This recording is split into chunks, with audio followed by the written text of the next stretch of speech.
Wabarakatuh. Kami dari kelompok 5 ingin mempresentasikan hasil diskusi kami tentang proposal bisnis. Pertama-tama marilah kita ucapkan rasa puji syukur kita kepada kehadiran Allah Subhanahu wa taala.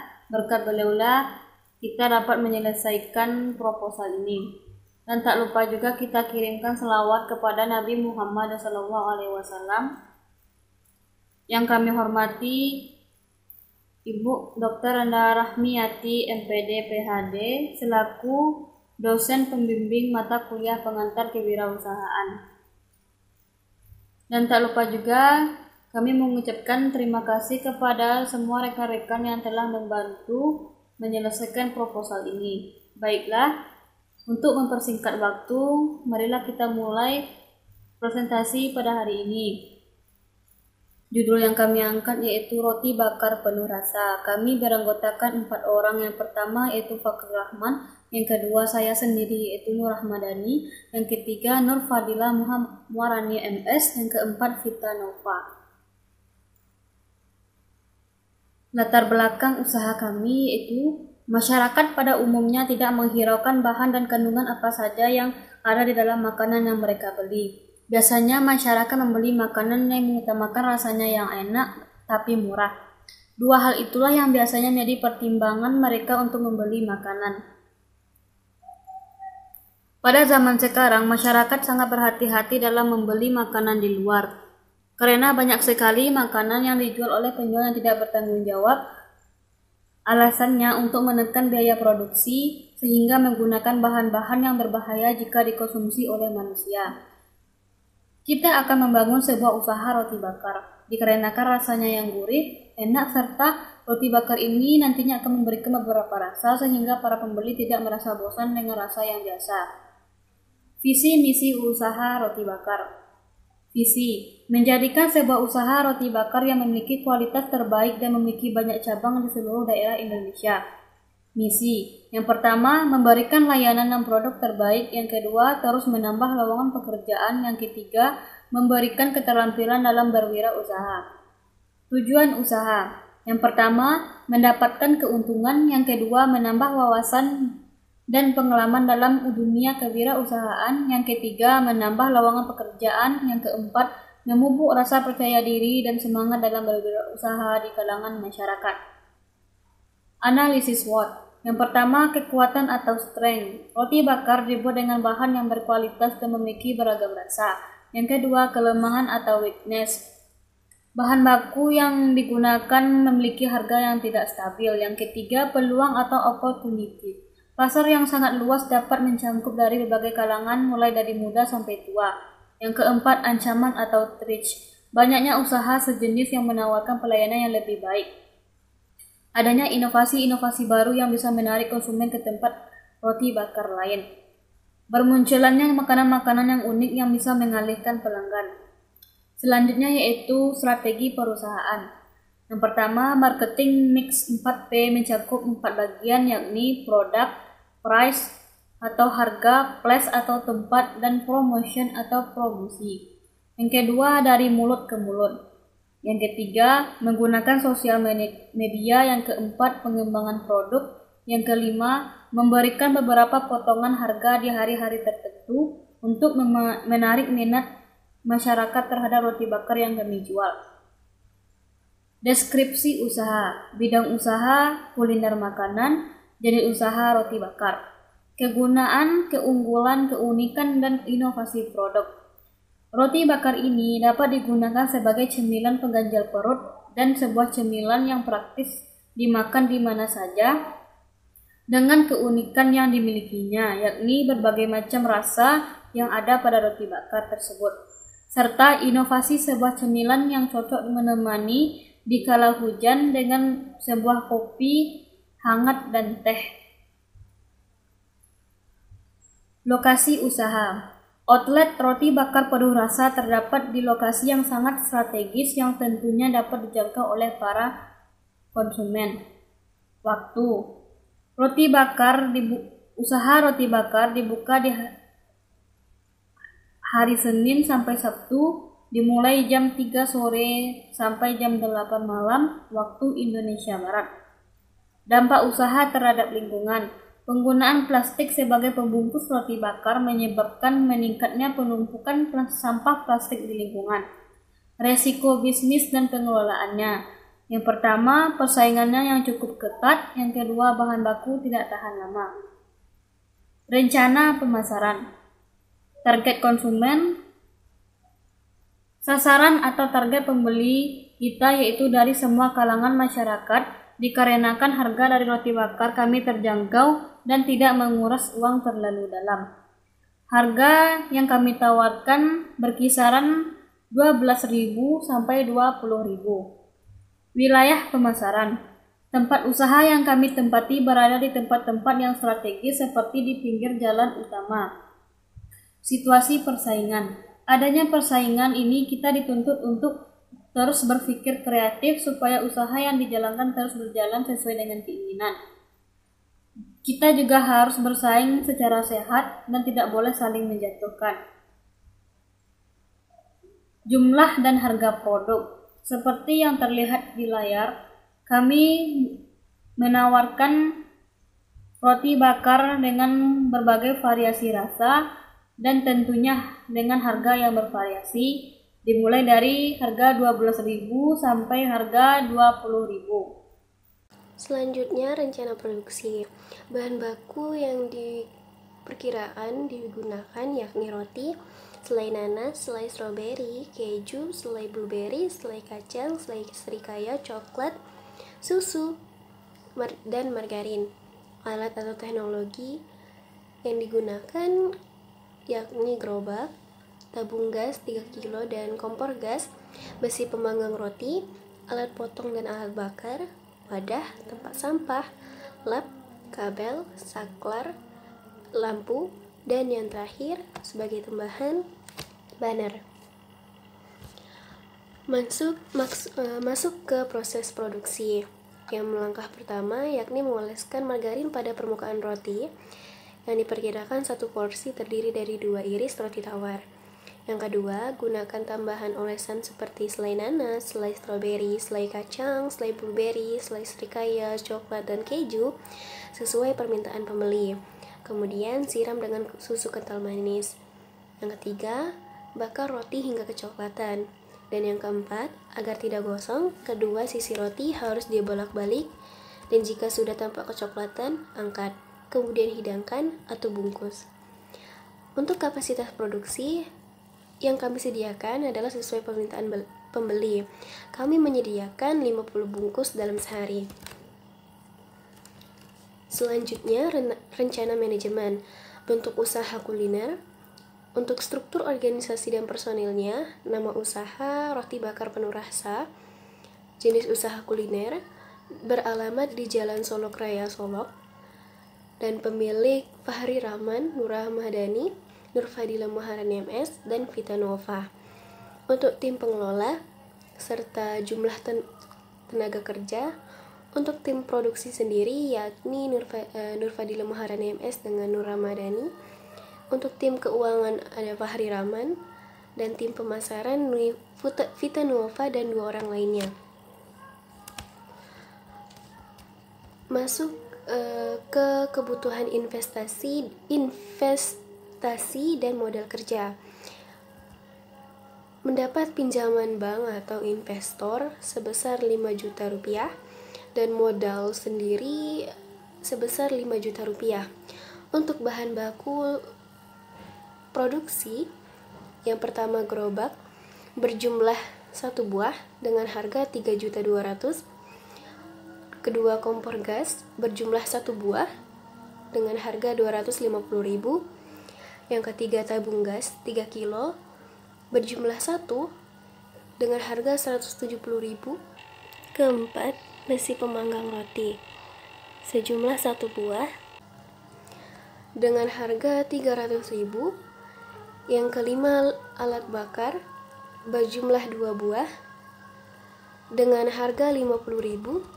Yang keenam, alat potong berjumlah 2 buah dengan harga 82.000. Yang ketujuh, wadah berjumlah 7 dengan harga 100.000. Yang kedelapan, lap berjumlah 3 buah dengan harga 30.000. Yang ke-9, tempat sampah berjumlah 2 dengan harga 30.000. 10 lampu berjumlah 3 dengan harga 100.000.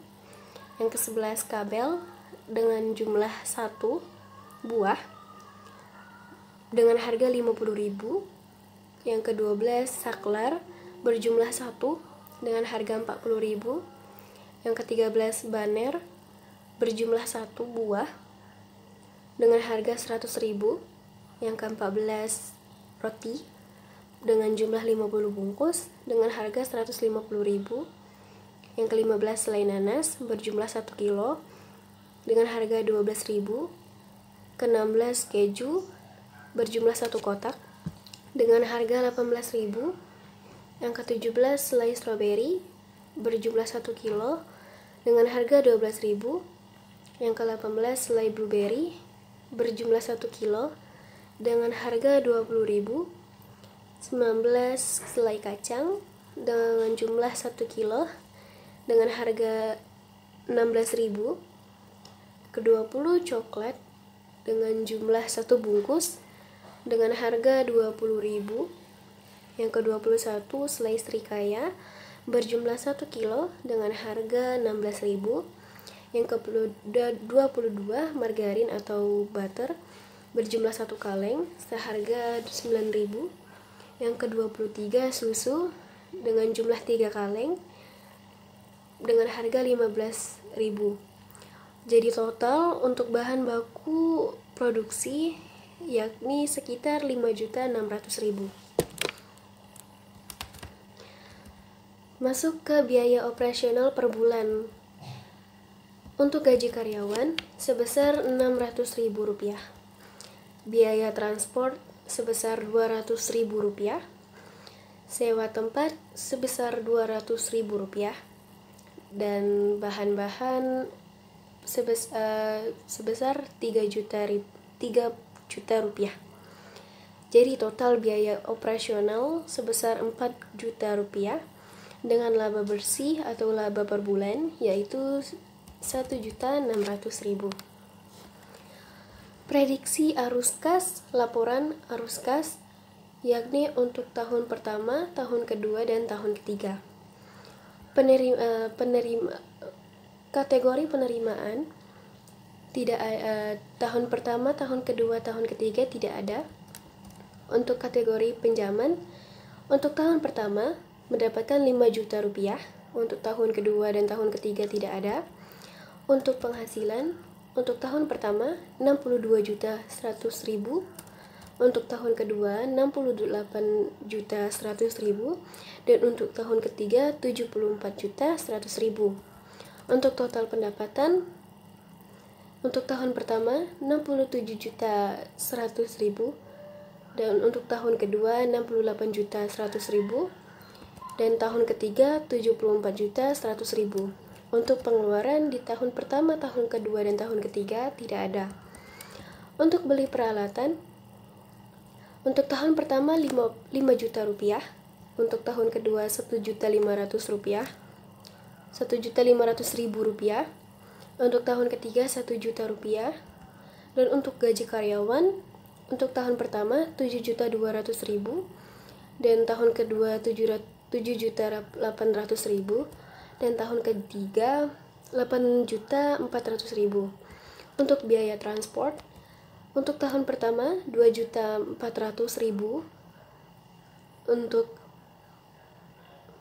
untuk biaya transport untuk tahun pertama, tahun kedua, dan tahun ketiga 2.400.000. Dan bahan promosi untuk tahun pertama 500.000, tahun kedua 400.000, tahun ketiga 300.000. Untuk bahan-bahan tahun pertama berjumlah 27 juta, tahun kedua 28 juta, dan tahun ketiga 29 juta. Untuk sewa tempat pada tahun pertama, tahun kedua, dan tahun ketiga 2.400.000. Jadi total pengeluaran 44 juta untuk tahun pertama 44.500.000, Untuk tahun kedua 42.500.000 dan untuk tahun ketiga 43.500.000. Selisih kas untuk tahun pertama 22.600.000 dan untuk tahun kedua 25.600.000. Untuk tahun ketiga 30.600.000 rupiah. Untuk saldo kas awal tahun pertama 0, untuk tahun kedua 22.600.000, untuk tahun ketiga 48.200.000. Jadi total saldo kas akhir untuk tahun pertama 22.600.000, tahun kedua 48.200.000, dan tahun ketiga 78.800.000. Masuk ke proyeksi rugi laba. Yang pertama untuk laba kotor pada tahun pertama 62.100.000 dan tahun kedua 68.100.000 dan tahun ketiga 74.100.000. Untuk biaya-biaya tahun pertama dan tahun kedua dan tahun ketiga tidak ada. Untuk gaji karyawan untuk tahun pertama 7.200.000 rupiah, untuk tahun kedua 7.800.000 rupiah, untuk tahun ketiga 8.400.000 rupiah. Untuk biaya transport untuk tahun pertama, tahun kedua, dan tahun ketiga 2.400.000 rupiah. Untuk sewa tempat tahun pertama, tahun kedua, dan tahun ketiga 2.400.000 rupiah. Untuk biaya bahan-bahan tahun pertama, tahun kedua, dan tahun ketiga 27 juta rupiah. Total biaya untuk tahun pertama 39 juta rupiah, untuk tahun kedua 40.600.000 rupiah, dan tahun ketiga 42.200.000 rupiah. Untuk laba bersih tahun pertama sebesar 23.100.000 rupiah, untuk tahun kedua 27.500.000 rupiah, dan untuk tahun ketiga 31.900.000 rupiah. Untuk proyeksi BEP break even point sama dengan modal awal atau laba bersih. Modal awal 4.700.000 rupiah dibagi laba bersih 1.925.000 sama dengan 2,5 bulan. Executive summary. Flavorful toast is one of the culinary arts that is produced and sell toast, but it is not like toast in general. By modifying several flavor variants that have never been found in